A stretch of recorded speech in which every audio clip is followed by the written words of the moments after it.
In this video, you will discover 5 tips for playing your Clash Royale games like a professional. Let's begin with the first tip. Familiarize yourself with all cards and their popular combinations. I understand that if you've been playing for a short time, this might be discouraging to hear. However, don't worry. Believe me, it's just a matter of time. Every card has its own mechanics, advantages, and disadvantages. Clash Royale decks are typically centered around one or more cards known as win conditions. These are the cards on which you base your primary strategy for damaging the opponent's tower. They are often cards that target structures, long-range cards that can easily damage the enemy tower, or even spells. Try to become familiar with the most popular card combinations. There are external apps where you can see the decks that professionals are using. Avoid overloading your deck with expensive cards and aim for a balance between costly and affordable cards to provide you with options in different situations without running out of elixir. Tip 2. Identify your opponent's deck. If you play first, begin with a card that you won't immediately need in case a win condition emerges on the bridge.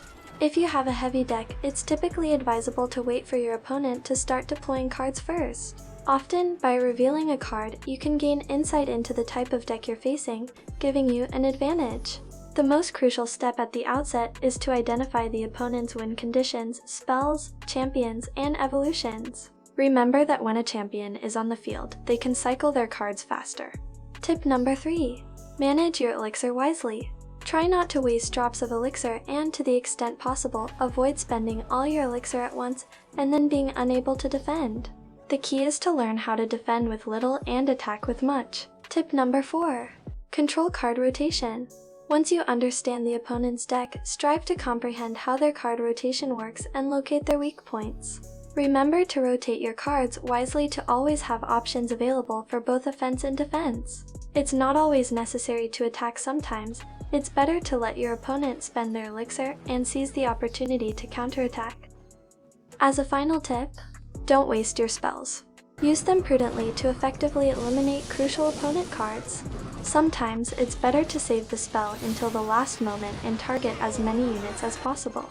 Similarly, when deploying your units, avoid grouping your troops too close together and prevent them from hitting all your units with a single spell. As a bonus, allow me to provide you with one last piece of advice that I believe is essential to put into practice. Try to remain composed even when you're losing, as losing is part of the game. Learning from losses will strengthen your mentality beyond that of most players. Most importantly, be sure to take short breaks when necessary. I hope this explanation has been useful to you. Now let's put it into practice.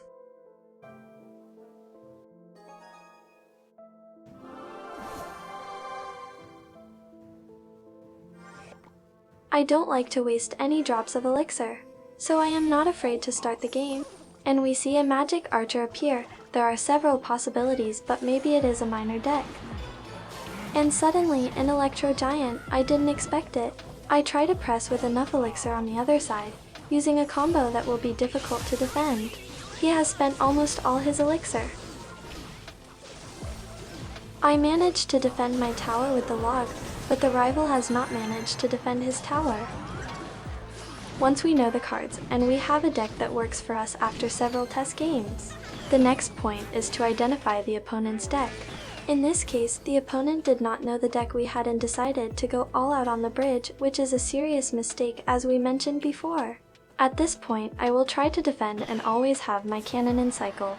We have quite an advantage, since the rival still needs more elixir and time to knock down the other tower.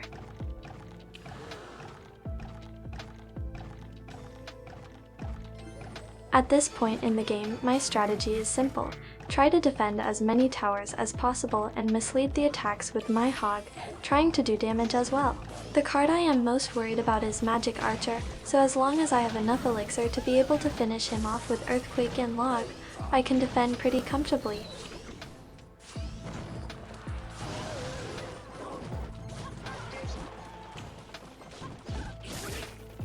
Try to get the most value out of each card you deploy. If, for example, you play a firecracker from behind in the tower and the opponent uses fireball all the time to kill it, try to find a way to make that work in your favor. And that's it for today's video. If you want to see more videos like this, let me know in the comments or by leaving your like, and remember to subscribe so you don't miss the next videos. Bye!